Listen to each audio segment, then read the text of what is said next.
Kalau boleh saya sampaikan bahwa kita ada dua tantangan bersamaan.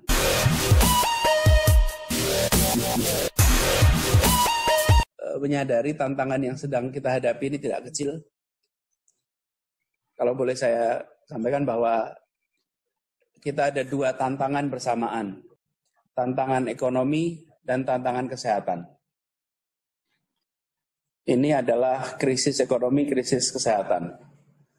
Ini semua sudah dibicarakan begitu banyak orang. Tapi sesungguhnya selama 3 bulan ini kita juga mengalami lompatan pemanfaatan teknologi komunikasi yang luar biasa. Yang sedang di depan layar kita ini sesungguhnya bisa kita kerjakan dari tahun lalu. Alatnya ada, infrastrukturnya ada, semuanya ada, tapi tidak kita kerjakan. Kenapa? Ya karena tidak ada keterpaksaan. Dalam masa pandemi ini kita dipaksa untuk menggunakan alat ini yang sudah ada di tempat kita masing-masing sebagai media komunikasi. Dan ini dialami oleh seluruh komponen masyarakat. Jadi di satu sisi kita ada masalah kesehatan dan masalah ekonomi, tapi di sisi lain ada satu peluang lompatan pemanfaatan teknologi dalam semua aspek interaksi yang kemarin tidak muncul.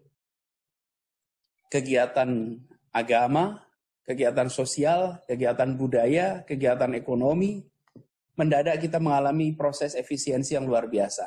Meskipun banyak juga yang masih berkeluh kesah.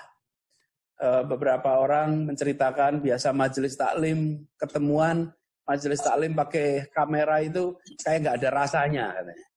Bahkan ada seorang ustadz yang cerita, ilmu saya ini begitu sampai depan kamera hilang semua mas.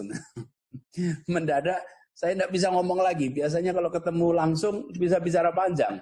Ketika ngomongnya sama kamera itu seperti nggak ada rasanya kamera itu. Dan tidak ada ini. Tapi intinya adalah itu satu lompatan. Yang kedua, Jakarta hampir selalu kita berkabut. 3 bulan ini, langitnya biru terus setiap hari. Udaranya bersih terus. Lari-lari, jalan-jalan, merasakan udara yang bersih. Ini adalah pengalaman kolektif berada dalam lingkungan yang sehat, yang dulu tidak pernah kita rasakan. Mendadak yang namanya pembangunan berkelanjutan, pembangunan yang bersih, itu tidak lagi konsep yang jauh, tapi itu adalah keseharian kita.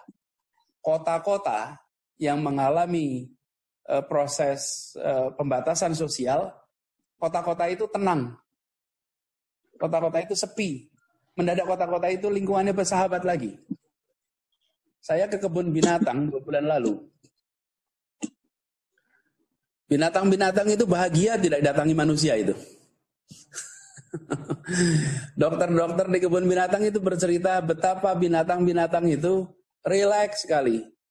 Saya diberitahu indikatornya katanya, biasanya binatang-binatang itu jauh dari pagar. Karena pagar itu tempat manusia. Mereka selalu menjauh. Sekarang mereka jalan kemana-mana. Burung terbang dengan rileks. Bahkan unta yang tidak biasanya bergulung di pasir, dia hanya bergulung kalau rileks. Kalau tenang, tidak terasa terancam. Dan ketika kebun binatang itu tutup, semua binatang merasakan kembali ke dalam ekosistem yang bebas. Ini sebetulnya sebuah periode pengiriman pesan kepada umat manusia.